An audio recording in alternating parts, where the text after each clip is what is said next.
Hi, good afternoon, everyone. Welcome to the Pay Inequity Analysis. Here are our two presenters for today. I will pass it over to them. Awesome, thank you. Hi, everybody, welcome. I'll introduce myself briefly and then Aishwarya will get us started. My name is Kristen Herman. I use she, her pronouns, and I'm the Director of Prevention with the Pennsylvania Coalition Against Domestic Violence, or PCADV.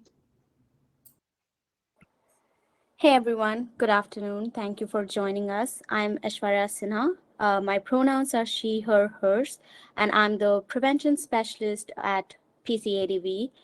So we're here to talk about the pay inequity analysis and its connection to domestic violence. We want to talk about the impact domestic violence and pay inequity has on women and communities.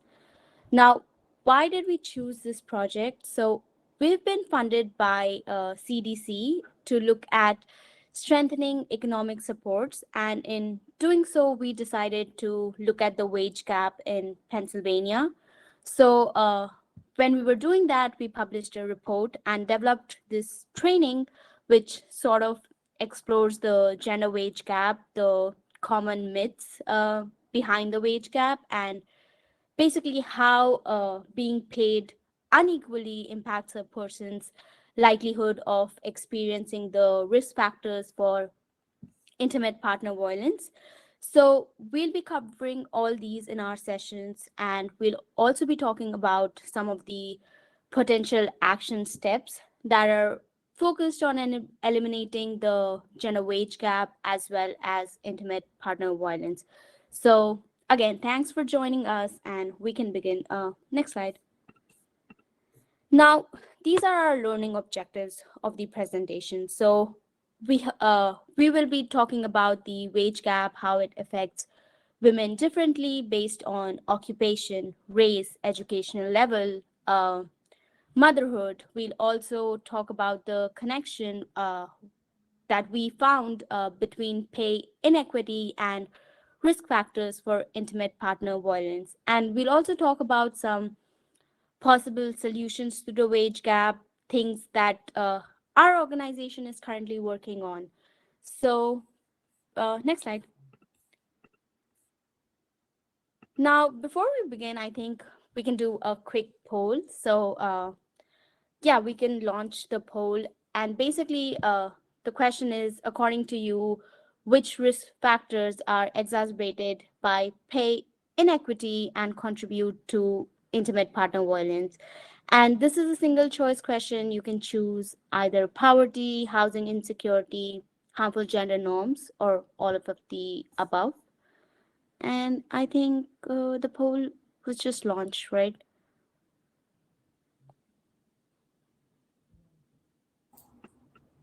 Yes, if you go to the polls tab on the left-hand side, you can choose to vote now.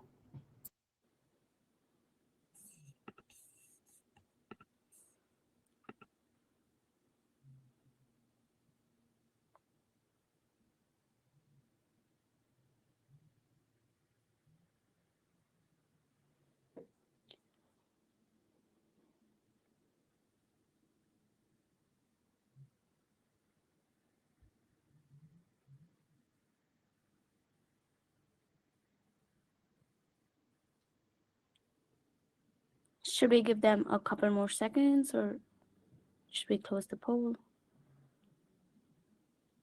It looks like it's been closed, but it doesn't look like folks voted or had a chance to vote. But why don't we move on for the sake of time, and we have another poll that we can do also. Yeah, and yeah, just these risk factors will be discussed by Kristen in the later sections, but yeah, we can talk about it in the upcoming slide. Next slide.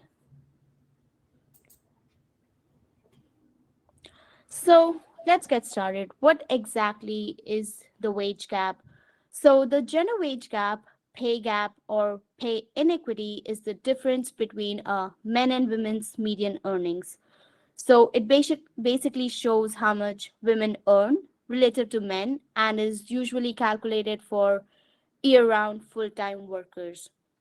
So today in the United States, a woman who works full-time earns 82 cents for every dollar earned by a man. And this difference translates to an average loss of $530,000 over the course of a woman's lifetime, which is a huge number. So yeah, and pay equity or equal pay for work that is equal or similar in value. So pay equity includes jobs that require same educational level or same experience or same skill sets. Next slide.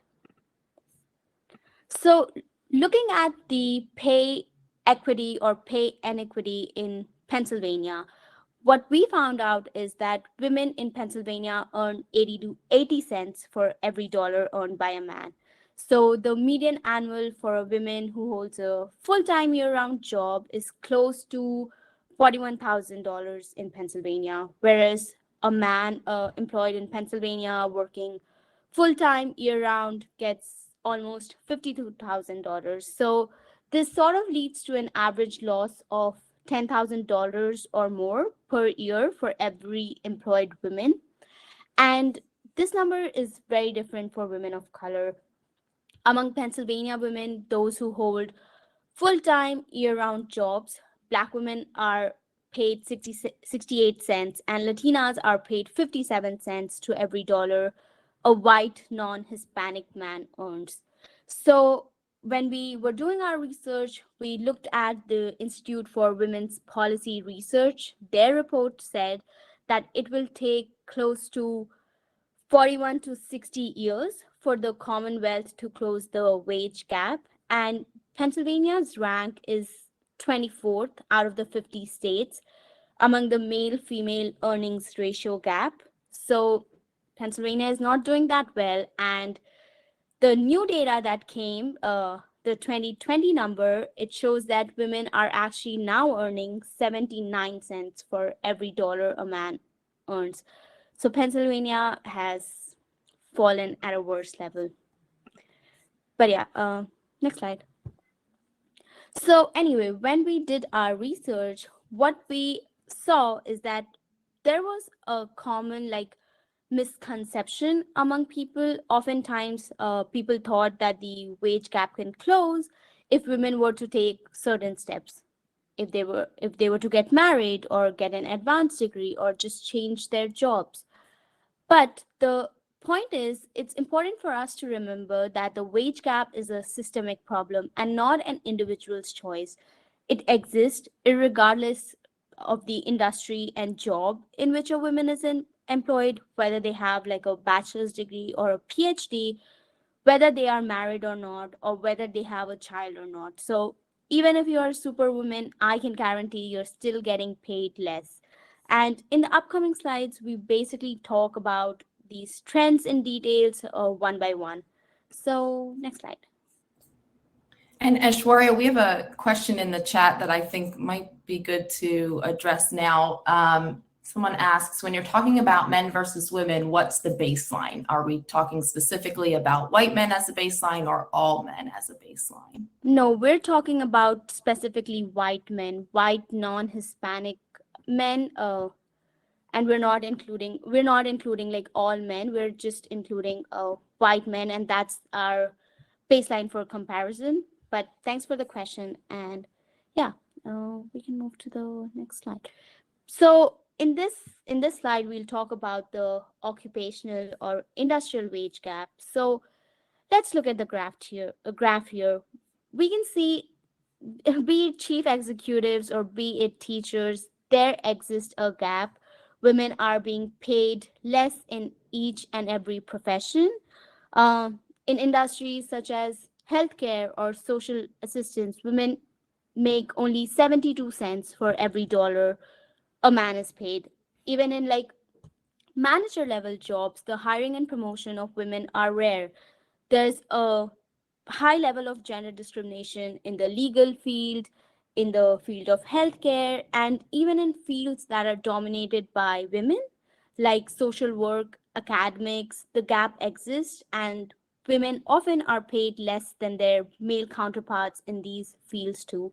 We can see there's a huge gap when comparing the salary of a chief executive of a man and a woman. We can see there's gap between financial managers, teachers, nurses, architects. Basically, there's this huge gap. And what we observed from our research is the higher a profession pays, there's more likely to be a double digit gap in those professions.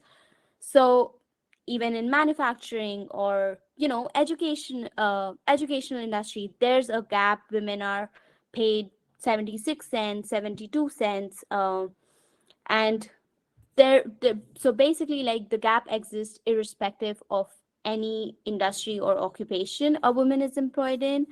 And what we found out is this is because women's work is often less valued than work done by men. So, irrespective of the fact that there has been an increased labor force participation among women in these, last uh, few years, the wage gap is still there. And even in occupations, they dominate. Now, next slide. So now let's talk about the educational attainment and wage gap. So looking at the graph here, we can see that when men receive bachelor's degree, they earn close to $1,400 weekly. But even when women get higher degrees like doctorate, their weekly earnings still range between $1,000 to $1,200. Whereas, if a man gets his PhD, his salary range automatically rises to the 1,600 and above per week category. So the the trend is that women suffer from the pay gap even as they progress along the educational ladder. Now, women who work full time and have a master's degree still make close to 72 cents for every dollar a man gets, irrespective of whether or not the man has a matching or lesser degree. So the wage gap, what we found out, begins right out of college. The American Association of University Women, or AUW, reports that women are less likely than men to be fully employed in their first year out of college. Even when they do have a steady job, women are offered less starting salaries, they earn less, and young women contribute a more significant portion of their salaries in repaying student loans.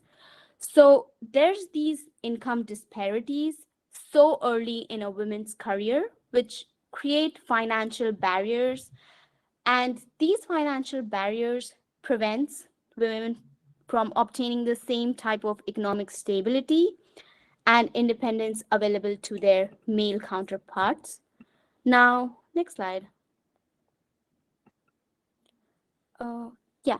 So, moreover, the pay gap exists irrespective of a woman's marital status or motherhood. Women, even if they are married or not, still earn less than their male counterparts. Let's look at the graph here. Married men earn around $981 weekly, whereas women who are married still earn close to $751.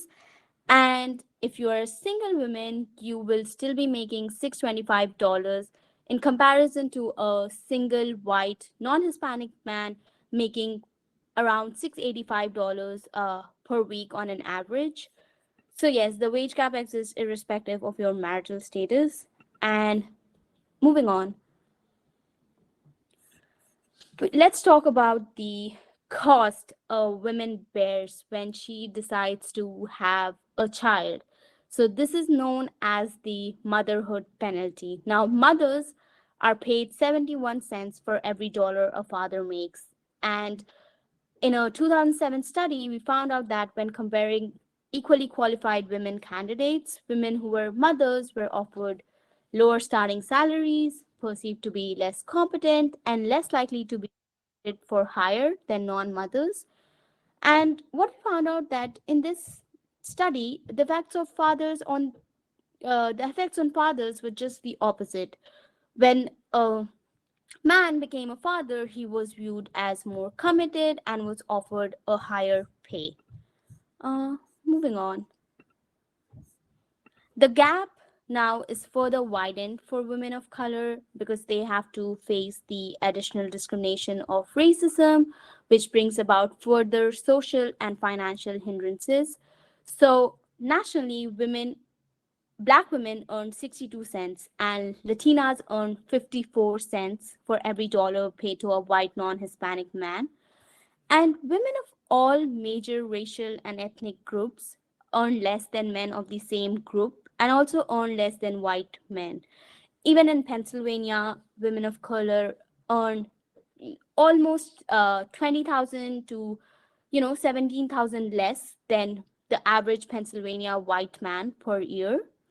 And Black women nationally, on an average, earn $40,000 per year, whereas white men earn close to $57,000 every year. So what we found out is the wage gap particularly impacts millennial women of color as well, who graduate from college. Like, more women than men of color are graduating from college, but the impact of student loans further worsens the gender-based wage gap. More women of color take student loans yet make less in earned income. So even after like they go to college or earn higher educational degrees, they are still getting paid less than their white counterparts. Like both male and female white counterparts, they're still getting paid less. Even with a doctorate, Black women earn close to $1,100 per week, and Latinas earn close to $1,200 per week. So there's this huge gap. Even if women of color are taking these opportunities to um, further like advance in their career, the gap still exists. And moving on. So the gap is further widened for women of color. Now, according to the Institute for Women's Policy Research, Black and Latina women make up to 16% of all winning women in the nation. Uh, Black women are most likely to be single breadwinners for their family, close to like 68%, and Latinas come second at 41% single breadwinners. So this gap is further worse for a mother who's also a woman of color. Now, next slide. So let's look at the chart here. Black moms earn 54 cents and Latinas uh, earn 46 cents for every dollar a man earns. So for these women, the gender wage gap becomes the most punishing. They have to manage, the higher expenses of running the household single-handedly.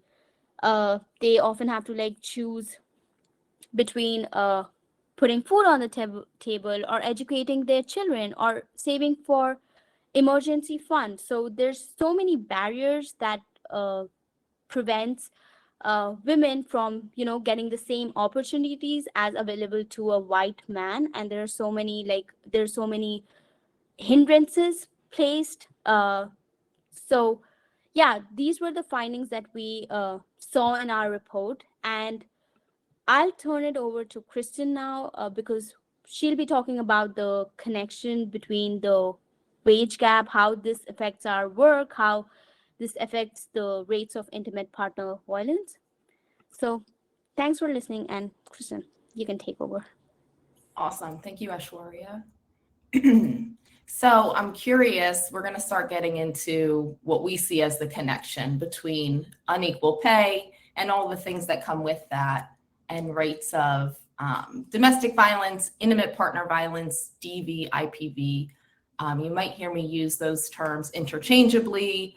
For the purposes of this presentation, they're all going to mean the same thing. So I'm curious to hear from all of you what you think the connection is to domestic violence. So if you want to share in the chat, and just what do you see as the link between pay equity and domestic violence?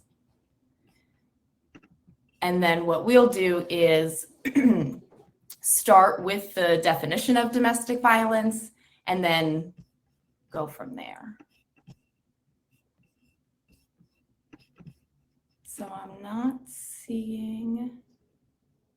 Okay, so husbands or partners having financial control over women. Women can't leave because of that dependency, definitely.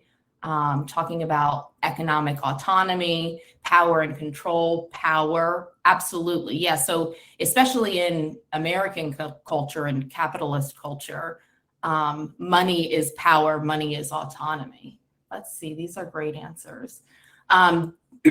Women feel they can't leave because they can't afford to be on their own. Absolutely. Earning less money makes someone more dependent on someone else's income, which can make it hard to leave if things get unhealthy.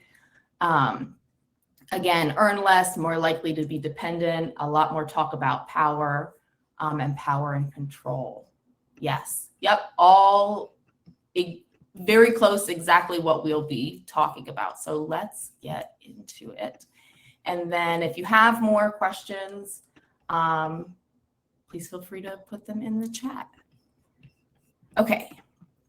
So PCADV defines domestic violence as, excuse me, a pattern of coercive behavior used by one person to gain power and control over another in an intimate or familial relationship. And what we want to emphasize here today is, and really for today's connection to the wage gap, talking about the wage gap, is the pattern of coercive behavior for the purposes of gaining power and control, which many of you just very directly linked to financial independence and financial sustainability.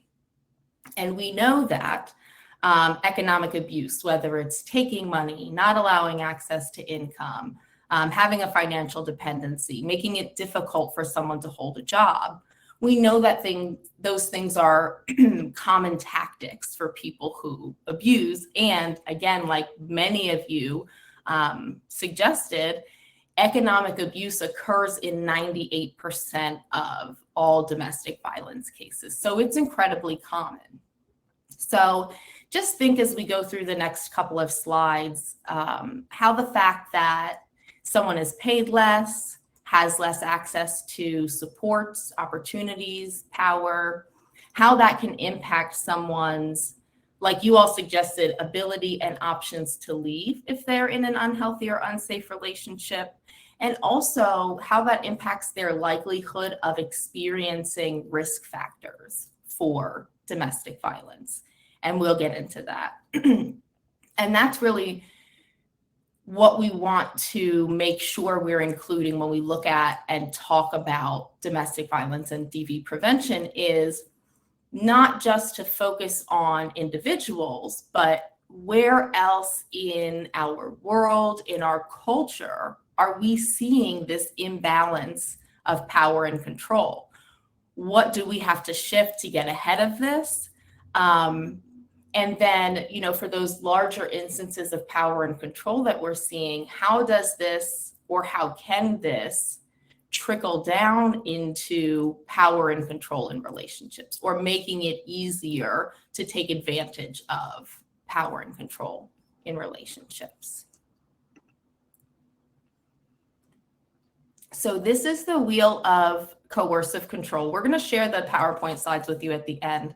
And I realize some of these texts are small. So if you've ever heard of like the power and control wheel that shows different tactics of abuse in different types of unhealthy or abusive relationships, this is similar, but what this wheel aims to do is, you have that power and control in those first couple of spokes in the center there, and then it really wants to look at our whole selves and the whole world that we are living in. So again, not just looking at the coercion and the power dynamics of the individual and of the relationships, but what is allowing that to happen, encouraging that to happen? Where else are we seeing it? And this wheel of coercive control really brings some of those things into perspective. So some of the things in that top little yellow box that you see, and then if you would read around, those are examples of the categories. So it also looks at institutions, oppressions, culture, social ties, and on and on and on.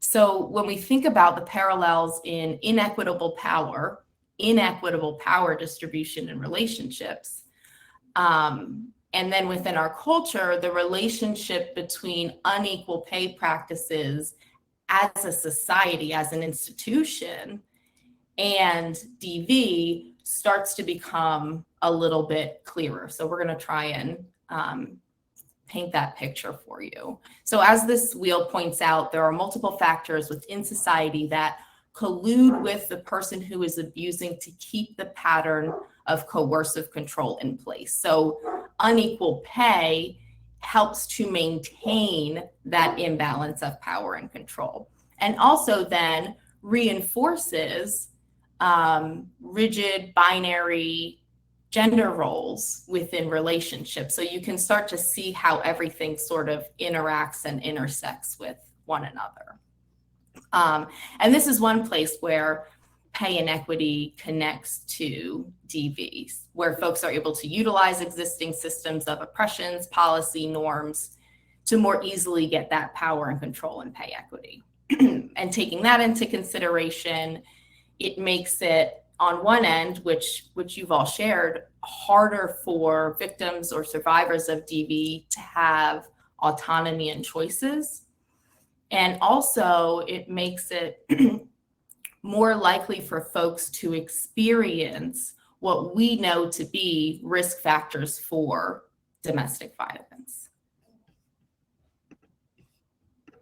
So this is like a simplified way to think of that wheel. It's just more direct, where structural oppressions and these things are defined differently in different areas. So for our purposes, we're talking about structural oppressions as the larger existing oppressions of racism, of sexism, of ableism, and on, which leads to the institutionalized oppressions, institutions being education, criminal justice, social services, and their policies, practices, norms. How have we made these oppressions tangible in our systems, which then lead to disparities in risk factors. And folks who experience those institutional oppressions are then more likely to experience more of the conditions and risk factors that those oppressions create. So for domestic violence, when we're talking about risk factors, these are the ones that we're looking at. And there are individual and relationship level risk factors, but for the purposes of looking more broadly and looking at something as large as pay equity, we really wanted to hone in on the societal and community risk factors, which include, and I'll just name a few, unequal distribution of power and resources, harmful gender norms and inequity, neighborhood poverty, economic insecurity, housing insecurity, probably a lot of the things that are risk factors for many of what a lot of us work on and address. And then you can see how, if we're looking at risk factors like poverty, wealth, housing, how those things are very directly impacted by how much, how well, how equitably a person is paid.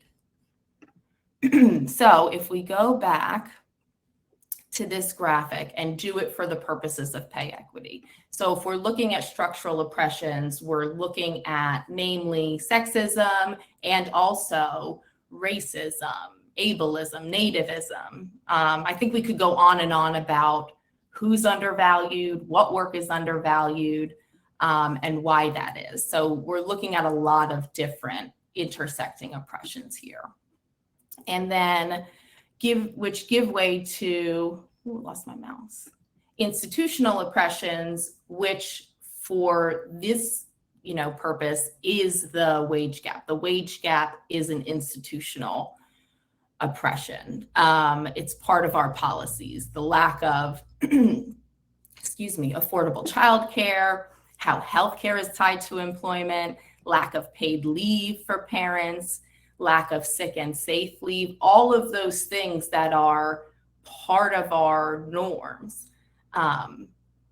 end up here, which then lend themselves to disparities in risk factors. So if you experience the wage gap, and the more you experience the wage gap, perhaps because of your additionally marginalized identities, you're more likely to experience the conditions that pay inequity creates, which are neighborhood poverty, economic insecurity, and so on that we talked about, which then leads to an increased likelihood of experiencing intimate partner violence. So for us, it's connected in the economic abuse and folks leaving, being able to leave unhealthy or abusive relationships. And it's also very much connected on the front end in the prevention side of making sure that as a society and as a community, we are distributing resources, economic supports, and power, really, like you all said, in an equitable way. So we have another poll. Excuse me, if we can launch the next poll. There it is.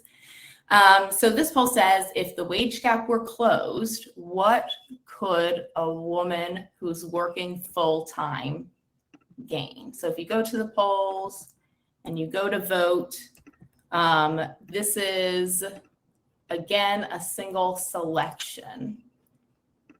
So same place you find your chat, you can find a poll, select to vote, and let us know what you think, and then we'll go over it. So before we close that poll, we've talked about pay inequity, its connection to DV, and what would we or could we alleviate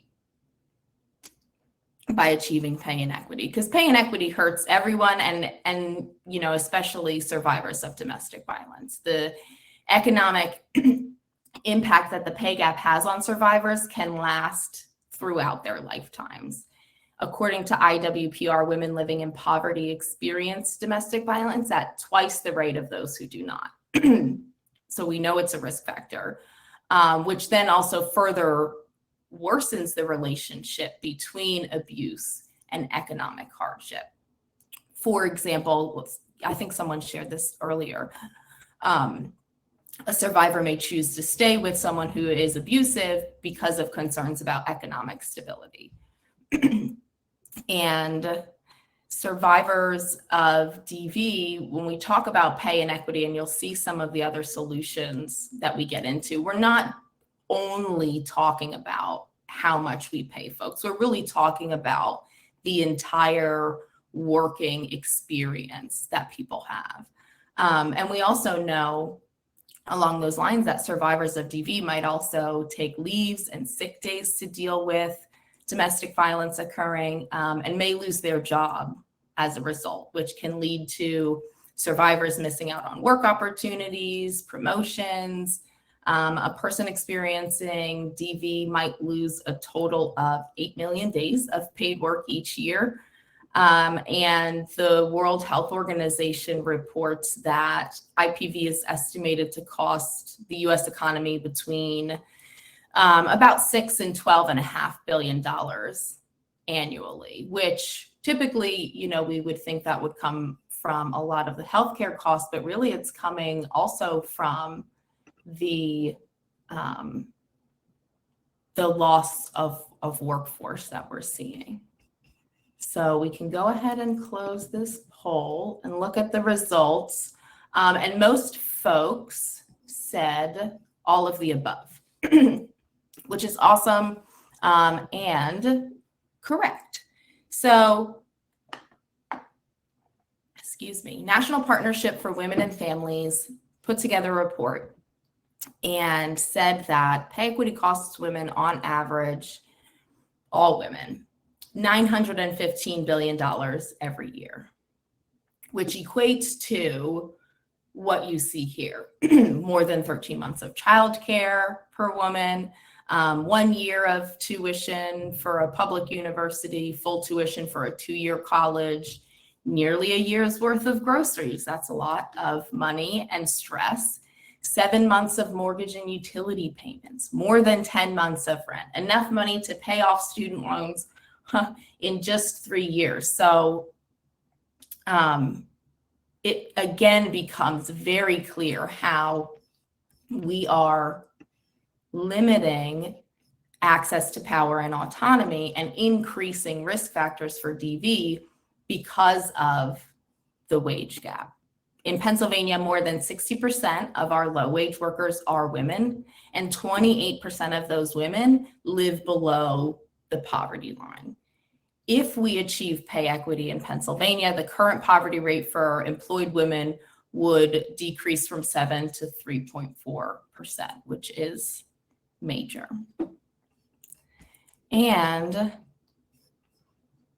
think of how, thinking of this regularly is a lot to take in, but then also when we think of how helpful this money and resources could have been during COVID, it becomes that much more impactful. We know that women working in low-wage positions, women of color, have been particularly impacted in the workforce by COVID-19.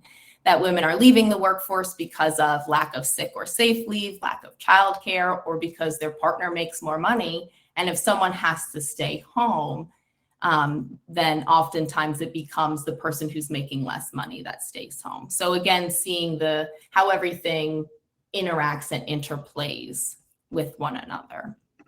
So when we're thinking broad solutions for pay equity, we're looking at things like raising the living wage, paid leave, strengthening some of those healthcare supports, community partnerships. And I'm going to move quickly so we can get to the end here. So some of our goals at PCADV, this work is new to us. So we want to increase equity in pay, to decrease risk factors, raise awareness, and provide resources to organizations that can help us all work towards pay equity. So some things that you can do with your communities, and like I said, I'll share the PDF of this, and the PDF has live links to all these resources. So some things that you could do specific to domestic violence is, first and foremost, connect with your local DV program for any survivor support for their specific economic justice programs that they offer or that are available in their community. You're going to want to go right to your local program. You can share economic justice information and resources. We have some good links on that for PCADV and just specific to DV in general. AAUW has salary negotiation workshops, which are good for us, for those we work with. Building partnerships and following local leaders. We certainly don't want to reinvent the wheel at PCADV. So we've included some links to some really great organizations in Pennsylvania who have already started doing this work. And then understanding the gaps in economic support in Pennsylvania for survivors. So looking at, this is from Free From, it's an organization that focuses on economic abuse, economic security, and domestic violence. And they scored all of the states on, looking at your policies, how protective are you of survivors, or how accountable are you to survivors? And it turns out Pennsylvania is not very accountable. Again, link is in the chat, but you can look and see if you're able to see all of these, except for this one. Rectangles are red or dark red, which means little to no support or coverage. So that's definitely a website worth taking a look at. And then you'll see here's the slide with the links. And then the last point we want to make here is, what also can we do as employers? Some of us are survivors, some of us employ survivors. We want to make sure that we are not perpetuating the same harm that, as we are working outside of our organizations, we're trying to prevent. So we really also need to be internally reflecting on our pay equity practices. And these are some things that come to mind. So sort of the top row here are policies and practices around childcare, around sick and safe leave. So not just leave if you're sick, flexible work and scheduling, how important that is, and paying a living wage. And then the bottom piece are some easier things I think that you can do, at least the first two. So when you are looking at your hiring practices, do not require a salary history or ask someone for their salary expectations, because if the previous person underpaid them, what we'll be doing is continuing that cycle. Another thing is sharing the pay range. If you've ever applied for a job and you've had to take off time to rehearse or to go do the interview, and you get all the way through that process or however many rounds of interviews, and then they tell you the salary and it's not enough, now you've taken all of that paid time off towards a job that it's just not a good fit for either of you. So being transparent about, this is our pay range, and this is what we're willing to pay up front, can really help to break that cycle.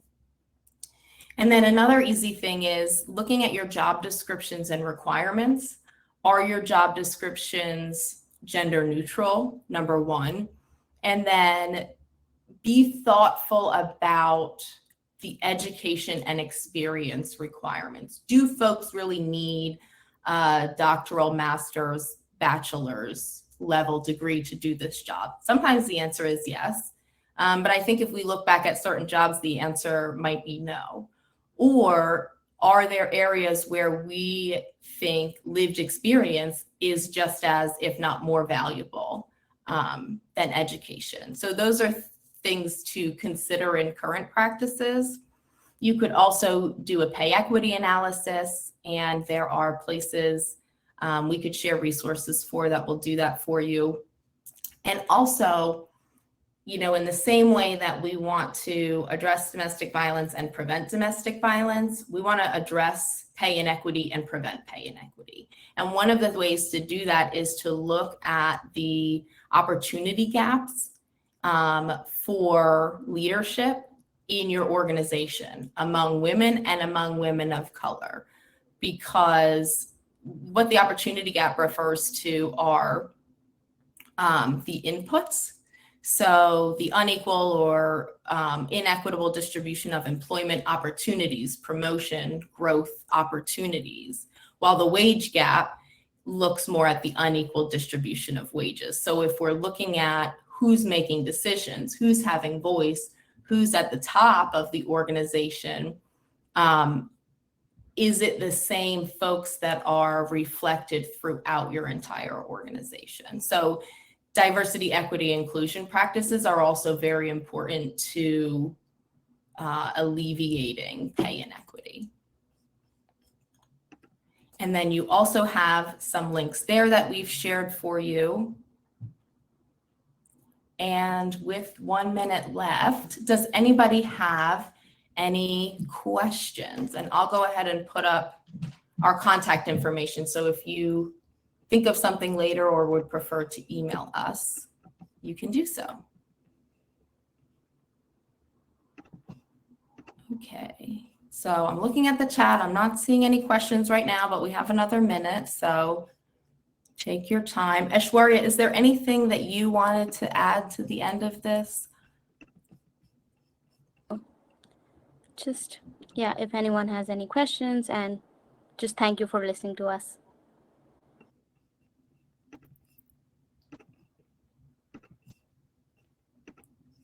Awesome. Thank you, everyone.